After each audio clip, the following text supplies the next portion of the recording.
कन्हैया ये दांत के आवाज तो ठंड के कारण हो रहे हैं। मैं कुछ खाया नहीं हूं कन्हैया। जो ही सुदामा जी कहा ये तो ठंड के कारण दांत पर दांत गिर रहे हैं, भगवान मणि मन क्रोध में आ जाते हैं और मणि मन क्रोध में आकर भगवान मणि मन कहा, भैया तूने दोस्त के साथ धोखा किया, झूठ बोला, ले भैया मैं तुझे श्राप दे रहा हूं। उसी समय भगवान मणि मन श्राप दे देते हैं, मित्र संग में दगा किया तो ऐसी अब गति होगी तुम्हें।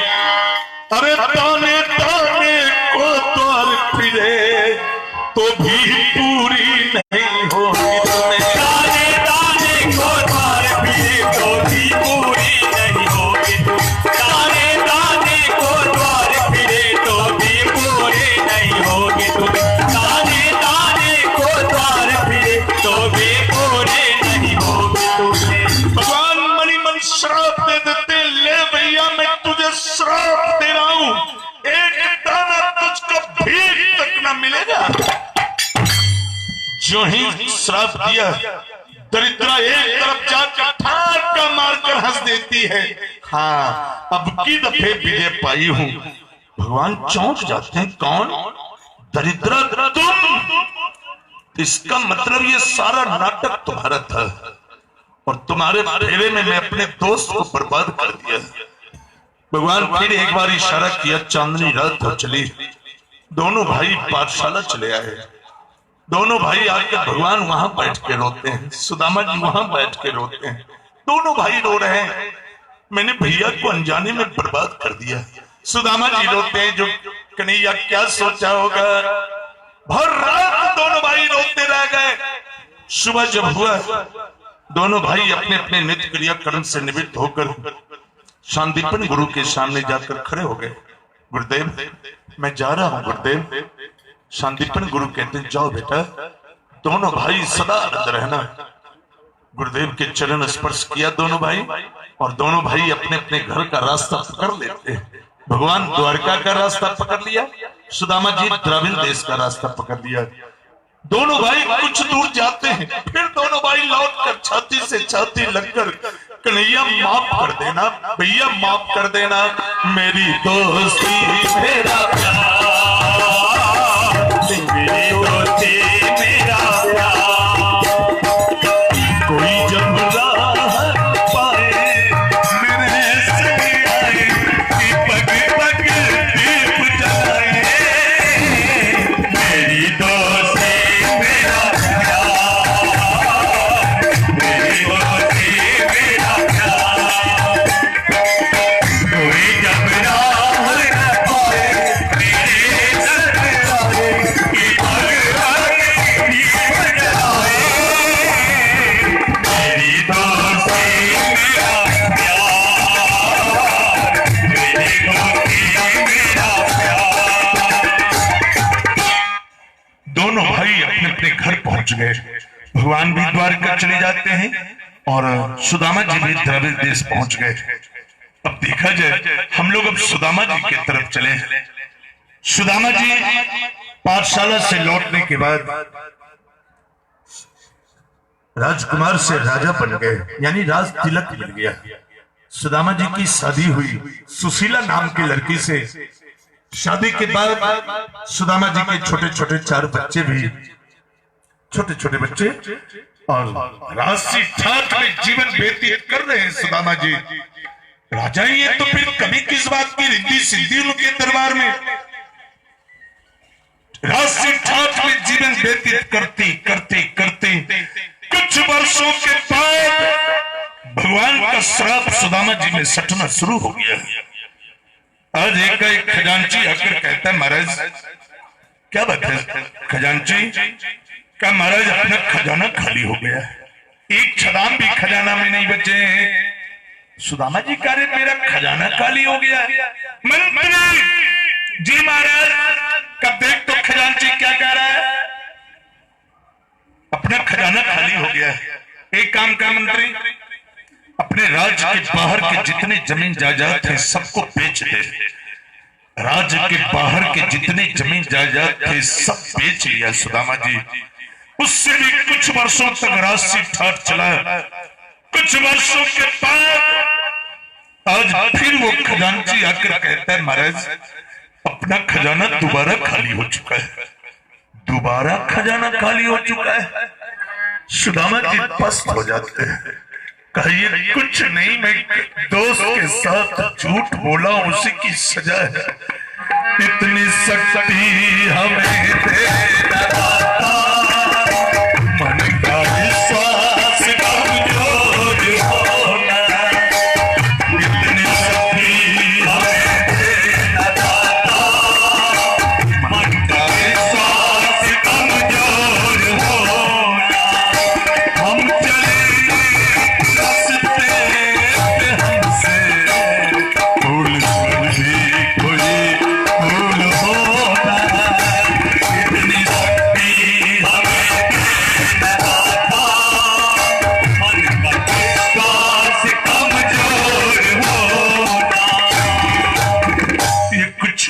कन्हैया के साथ अन्याय किया हूं, उसी की सजा है। मंत्री जी महाराज का क्या करोगे मंत्री? आज से राज्य में हाथ लगा दे। आज से राज्य में हाथ लगा दिया बेचने में। एक तरफ से एक एक करके बेचना शुरू किया। हथसार, घुड़सार, रनिवास, खजाना, रंग महल इत्यादि बेचते बेचते सारे राज्य को बेच दिया सुदामा जी। एक मकान बचा, 3 महल का मकान। उस मकान के बाद एक खदान की भी संपत्ति नहीं।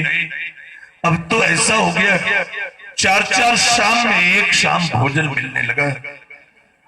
आज 5वां दिन भोजन के बिना हो गए। सुदामा जी के चारों बच्चे सब बिलख रहे थे भोजन के लिए। तो बच्चे को भूख लगने के बाद पिता के पास नहीं जाते हैं, माँ के पास। सुशीला के सामने चारों भाई खड़ा होकर हाथ जोड़कर कहा माँ कुछ भोजन दो न माँ, आज 5 दिन हो चले माँ, माँ भूख लगी मुझको तो बहुत, मुख से पैन नहीं निकलता है, ला कहीं से भोजन दे मुझको,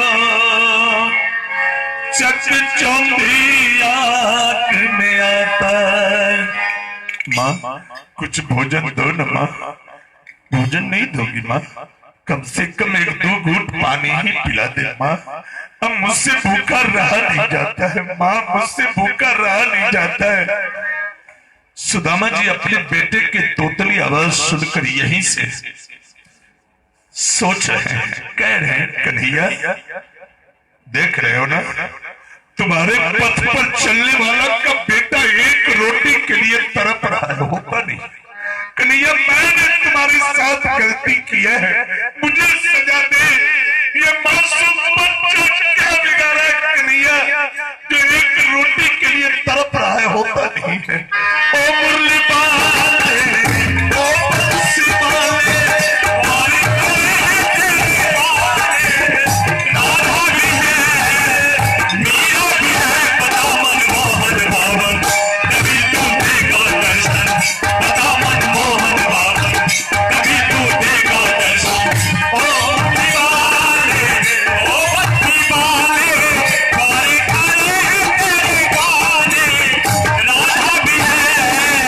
मेरा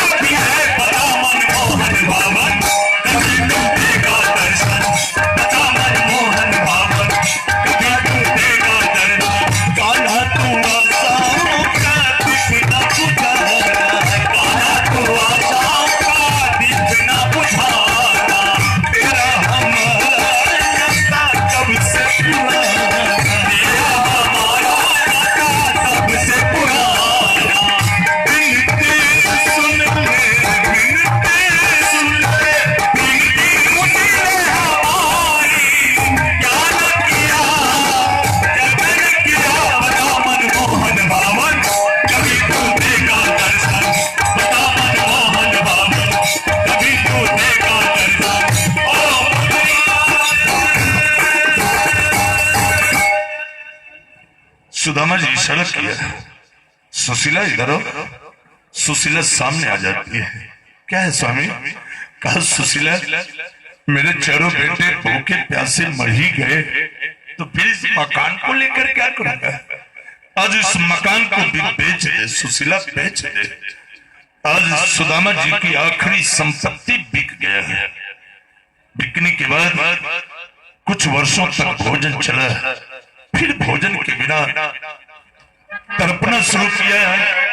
अब तो सड़क के किनारे दो झोपड़ी बनाए हुए हैं, ऊपर से तार का छज्जा रखा हुआ है। ओस भी गिरते हैं तो सुदामा जी के झोपड़ी के अंदर चले जाते हैं। आइए छप्पर पर पूरा फूस नहीं, पर पूरा फूस नहीं, छप्पर पर पूरा फूस नहीं, पर पूरा फूस नहीं। चूल्हा पर साबित तवान थी, पर साबित तवान थी। कपड़े की बातें दूर नहीं, तन पर कभी चितरा थी। कपड़े की बातें दूर नहीं, तन पर कभी चितरा थी। ये हालत थी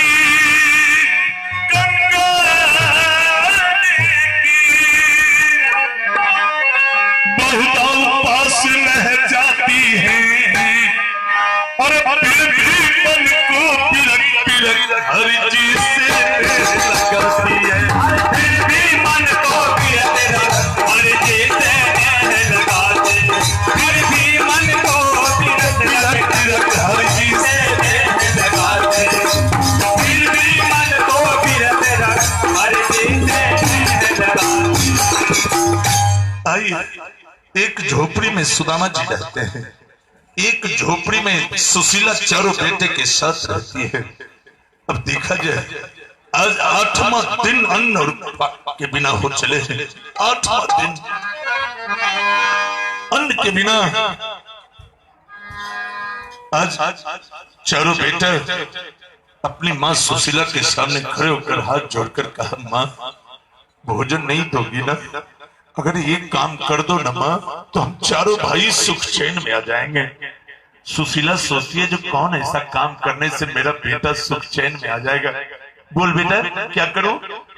कहा, माँ तुम अपने पवित्र हाथों से हम चारों भाई का गला घोट कर मार दे माँ, ताकि भूखा रह कर मरने से अच्छा होगा जो माँ के हाथों से मरकर स्वर्ग तक जा सकूं।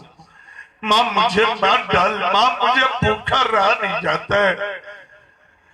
सुशीला जिस माँ के सामने भूखा बेटा रो दे, उस माँ के ऊपर क्या गुजरेगा ये तो सुशीला जानती होगी। सुशीला कहती है, चल बेटा आज तेरा इंतजाम कर देती हूँ। चल। तो सुदामा जी एक तरफ में अकेले बैठे हुए थे। सुदामा जी हर वक्त तो सोचते रहते थे। सुशीला चारों बेटे को साथ किया और सुदामा जी की तरफ चल देती है। झोपड़ी से निकलकर सुदामा जी यहीं से देखा रही है, सुशीला चारों बेटे के साथ आ रही है। क्या बात है? कहीं ऐसा तो नहीं, कहीं ये भीख मांगने तो नहीं कहेगी सुशीला? नहीं, सुदामा की पत्नी भीख मांगने का ख्वाब तक नहीं देख सकती है। लेकिन पहले आने तो दो इसे। सुशीला सामने आ जाती है चारों बेटे के साथ। सुदामा जी अन्न का मारा हुआ बदन है, सुदामा जी का लकड़ी के समान शरीर, सुदामा जी के बदन में एक छटाक मांस नहीं बचा, एक बूंद खून नहीं बचा, अन्न का मारा हुआ। सुदामा जी का क्या बात है सुशीला? कुछ कहना चाहती हो क्या? कहा, हाँ स्वामी आज मैं कुछ कहना चाहती हूँ। क्या कहना चाहती हो बताओ?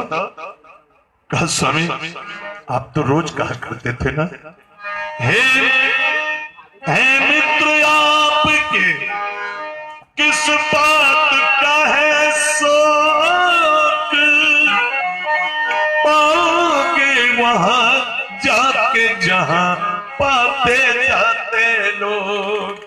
स्वामी जिस दरबार से आपकी दोस्ती चल रही है, उस दरबार से आज तक खाली झोली लेकर कोई नहीं लौटा है। स्वामी एक बार जाओ, स्वामी एक बार कन्हैया के पास जाओ, सारे दुख मिट जाएंगे। सुदामा जी का सुशीला दोस्ती जरूर थी, लेकिन राजकुमार और राजकुमार की दोस्ती थी। और आज वो कन्हैया द्वार का धीश कहलाता है। और मैं कंगाल देश कहलाता हूँ। कन्हैया मुझे पहचानेगा भी नहीं, इसलिए इस रथ को छोड़ दे सुशीला, छोड़ दे। और उसमें भी अपना दुखड़ा सुनाने कन्हैया के पास जाऊं? नहीं सुशीला नहीं, कभी ऐसा नहीं करूंगा। हाथ जोड़कर सुशीला कहती है स्वामी, अपने से अपना दुख कहना ये नहीं अधर्म कहता है।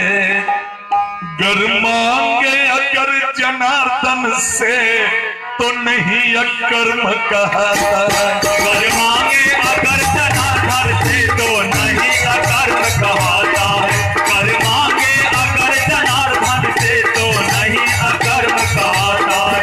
गर मांगे अगर जनार्दन से तो नहीं अकर्म कहता है। सुशीला कहती है स्वामी, अपने से अपने दुख कहने में कोई अधर्म की बात नहीं है स्वामी।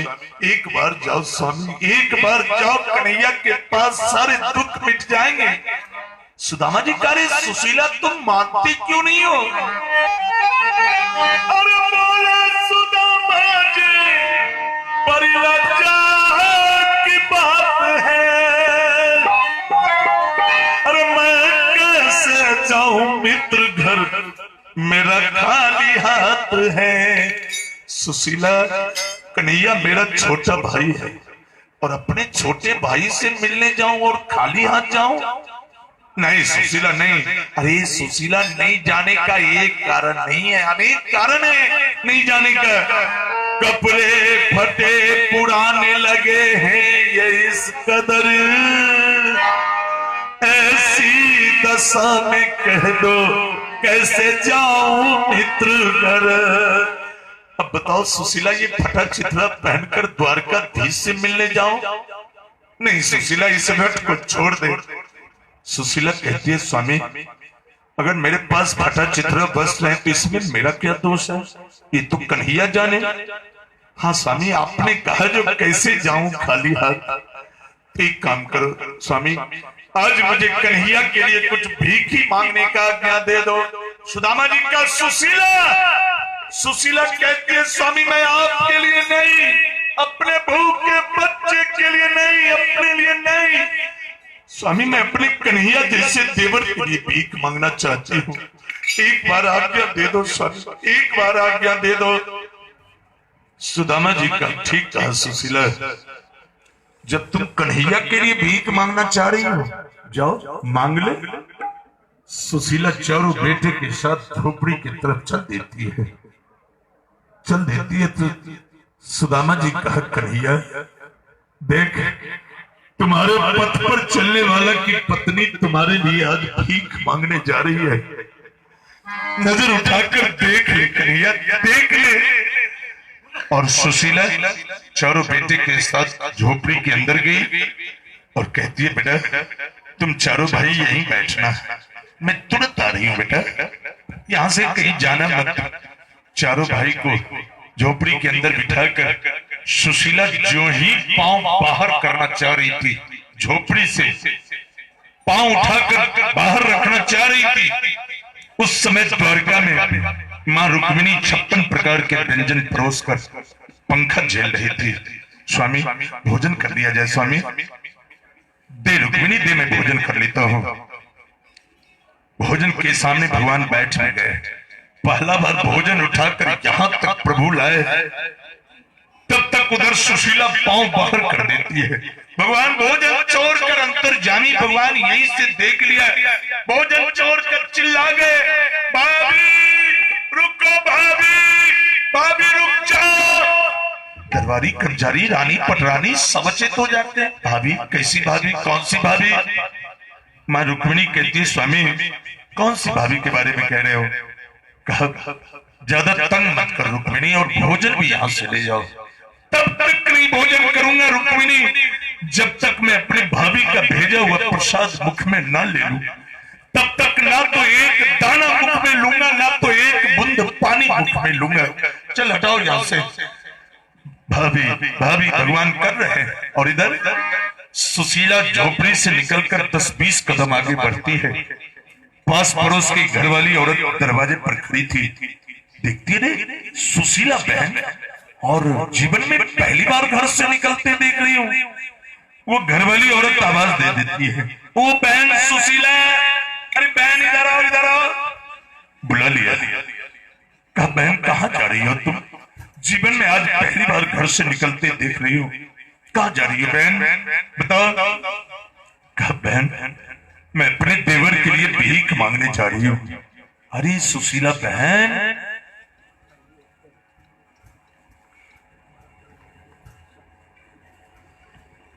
तुम्हें देवर भी है क्या? हाँ बहन देवर भी है। अरे कभी तेरे देवर को देखा नहीं? कहा बहन मेरा देवर अमीर है, अमीर देवर गरीबनी भाभी के पास क्यों आएगा? वही मैं स्वामी को भेज रही हूँ देवर के पास, वही सोच के आई थी जो कुछ सौगात के लिए भीख मांग लेती हूँ। वो घर वाली औरत कहती है बहन क्या चाहिए सौगात में बताओ? अन्न दूध घी मेवा मिष्ठान जो कहो जितना कहो। कहा बहन ये सब तो अमीर लोगों के लिए है, मेरा देवर जरूर अमीर है लेकिन भाभी तो उसकी गरीबनी है ना। बहन अगर सच में देना चाहती हो तो 3 मुट्ठी चावल दे दे मुझे बस। घरवाली औरत कहती है मात्र 3 मुट्ठी चावल, अभी आ रही हूँ। वो घरवाली औरत अंदर गई, अंदर से 3 मुट्ठी चावल ले आकर सुशीला के आंचल पर रख देती है। सुशीला उस चावल को हृदय से लगाते हुए अपने झोपड़ी पर आ गई। झोपड़ी पे आने के बाद चारों तरफ से पत्तल को एकत्रित कर बटोर कर चूल्हा में आग लगाती है, तवा चढ़ाती है, उसी तवा पर 3 मुट्ठी चावल रख देती है। उस चावल को भूजते भूजते भूजते भरी बना देती है। भरी बनाने के बाद उससे एक एक कण निकालकर साफ कर देती है, स्वच्छ कर देती है। सुदामा जी का एक चादर था जिस चादर में सैकड़ों छेद, इस चादर में 7 तह लगने के बाद इस चादर का छेद बंद हुआ। उसी चादर पर 3 मुट्ठी चावल की फरी रखकर और बांध देती है और कहती है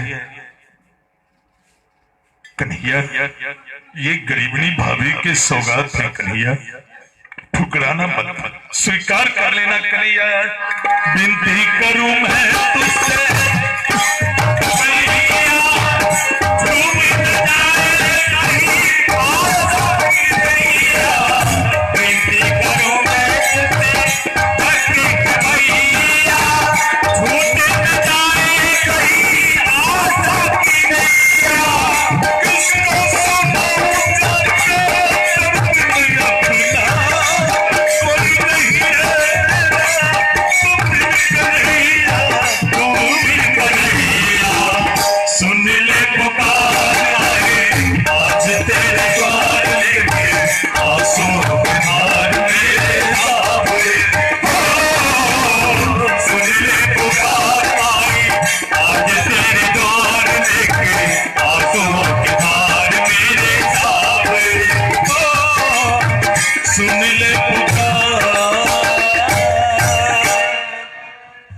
सुशीला उस गठरी को लेकर सुदामा जी के पास, स्वामी स्वामी ये मैं सौगात ले आई हूँ स्वामी, जाओ स्वामी एक बार जाओ सारे दुख मिट जाएंगे स्वामी।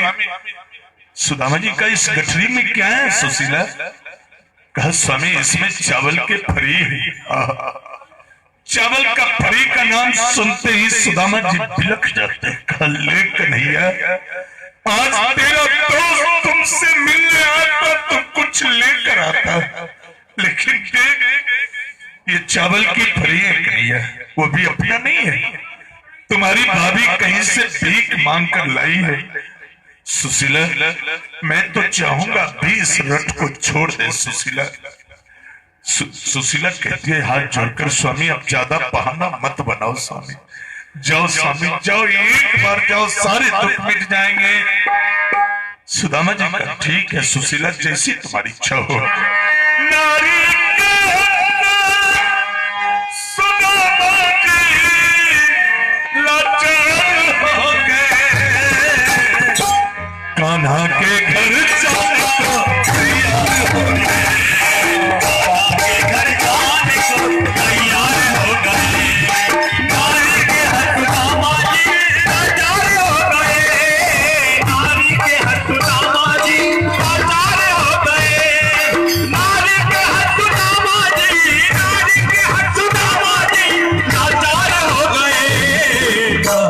के घर जाने को तैयार हो गए, दादा के घर आने को तैयार हो गए। ठीक है सुशीला, जैसी तुम्हारी इच्छा हो। सुदामा जी वही अपना वस्त्र काला कलूठा फटा चित्रा गुदरी पुराण पहने हुए, फटा चित्रा वस्त्र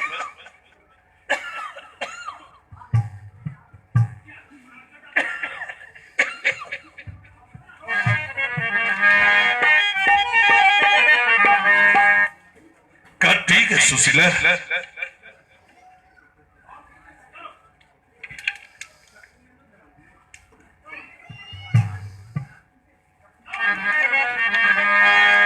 ठीक है सुशीला, तुम्हारी यही इच्छा है तो मैं जा रहा हूं। चल दिया सुदामा जी। ताप बगल में पोटरी कर गणपति का ध्यान, चले सुदामा द्वारिका बात प्रिया का मारो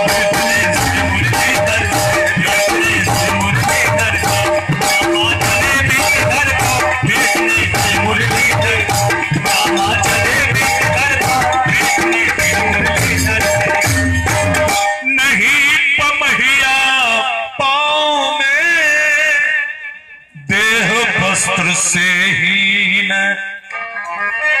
चले सुदामा द्वारिका, मुख मलिन तन से सुदामा चले धर को बेचने से मुरलीधर, सुदामा चले धर को बेचने से मुरलीधर से। सुदामा जी चल देते हैं, चला तो जाता नहीं है। अन्न का मारा हुआ बदन लकड़ी के समान एक एक हड्डी तक दिखाई कर रहा है। सुदामा जी के बदन में ना तो एक छटाक मांस बचा हुआ है, ना तो एक बूंद खून बचा हुआ है। 5 दिन 10 दिन पर अगर कहीं से कुछ भोजन भी मिलते तो चारों बच्चे को ही खिला देते हैं। दोनों प्राणी ऐसे रह जाते हैं, शरीर अन्न का मारा हुआ, बगल में गठरी ले लेते हैं। चलते आहिस्ता आहिस्ता चलते हैं। जहां शाम हो जाए ना, वहीं किसी वृक्ष के निकट मस्तक के नीचे वही गठरी रखकर जमीन पर ही सो जाया करते हैं। जब सुदामा जी सो जाते हैं ना, तो प्रभु रात को छुपे रूप से आकर सुदामा जी के पांव को चापते हैं, पांव को चापते हैं।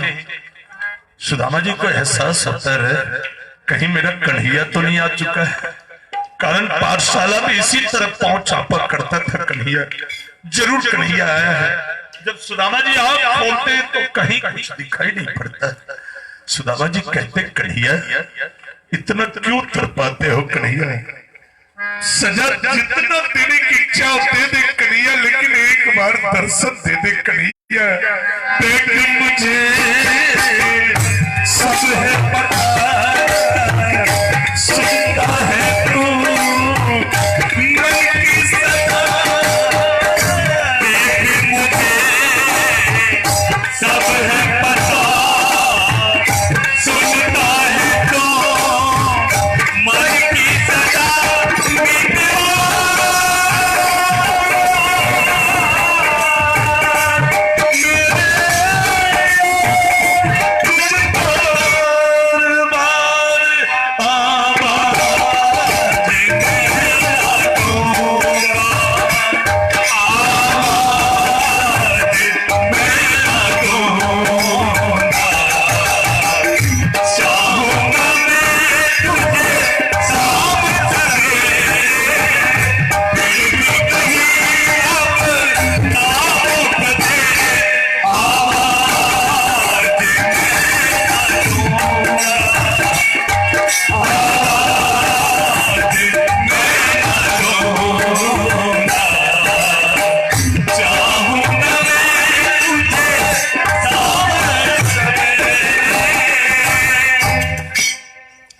सुदामा जी चलने लगते हैं। चलते चलते चलते गोमती नदी पहुंच गए सुदामा जी।